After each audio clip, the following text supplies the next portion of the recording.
Hiya, so I've seen people struggling with how slow and annoying it is to make the 52 blend shapes you need for iPhone tracking in Unity. So all these shapes here that you can see. And this you need to do every single time you want to make, prepare and export a model for VTubing. So it turns out you can just copy and paste them from an existing model where you've already set it up and paste them onto this new model, and it will just copy them all over perfectly. And this uses a tiny add-on that I found a few months ago. So what you will need for this is obviously Unity 2019. I use 2019.4.29. It doesn't have to be that exact version, but I think the 2019.4 works best. You will also need UniVRM, obviously, to import and use the VRM models. I have 0.69.1 just because I haven't updated it since. So if it's not working with a more recent version, just try an older version like me. And then finally, the actual add-on that copies stuff over is called UniVRM Extensions. So there are two places you can get it. There's this link here, and then there's this link here. So one of them is in Japanese, so if you're using that one, just use Chrome to translate the entire web page so you can navigate it. And this add-on is free, and it's quite small and really easy to use. So to import this add-on, all you need to do is go to Assets, Import Package, Custom Package, and then find the package or the add-on that you downloaded. I'm not going to do it because I've already got it installed. And once you've installed it, you should, up here in the VRM, have a new button here called Copy VRM Settings Wizard. This means it's installed correctly. You'll obviously need to open up a Unity project that already has a model set up with iPhone tracking blend shapes somewhere in the model. It doesn't have to be the same scene, it just needs to be somewhere in the project. They also need to have been made in the same order on the model in Blender, otherwise everything will get mixed up. So it's usually good to stick to the same order whenever you make blend shapes. There's no specific order, just stay with the same order, basically. We're going to start from a VRM as usual. This VRM has just been exported from an FBX. All I did was change the materials to make everything look nice, but otherwise the blend shapes are just the default blend shapes here, as you can see, so there's no iPhone shapes set up yet.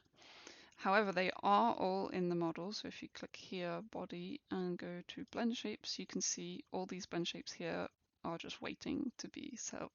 So basically, all you need to do to copy these blend shapes over is go to another model in another scene somewhere. So I'm just going to go down here to my scenes folder.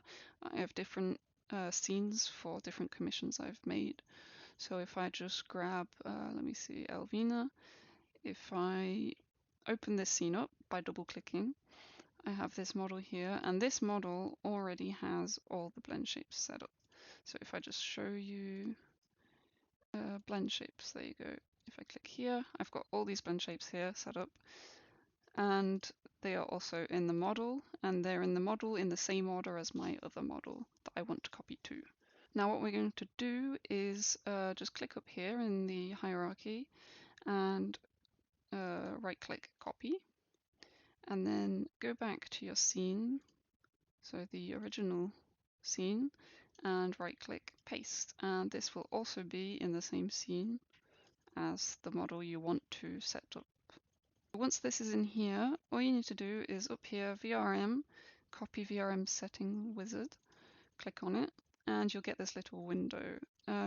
So what you need to do is drag the one that has all the shapes on it as the source, and drag and click the new one to the destination avatar. I will just uncheck this so it doesn't overwrite the version. You can also uncheck everything else as long as blend shape is checked. You can then copy paste. It'll take a while since there are a lot of blend shapes to copy, and then you just gotta wait. And then once it's done like this, your model is ready. I can go up here, go back to the folder where everything is, blend shapes, blend shape, and there are all these iPhone tracking blend shapes, if you can see behind me here. This jaw open, everything is set up already. I've not had to go into the sliders to turn everything on manually. So that's how I do it. So I hope this was helpful. It should definitely speed up a lot of people's pipelines for preparing iPhone things. It took a lot of trial and error to get it to work properly. Sometimes there are issues, but most of the time it works brilliantly, and it really saves a lot of time, as you probably know. So yeah, thanks for watching, and I will be making more tutorials like this of parts of my workflow and also small tutorials to start with. So yeah, thanks for watching.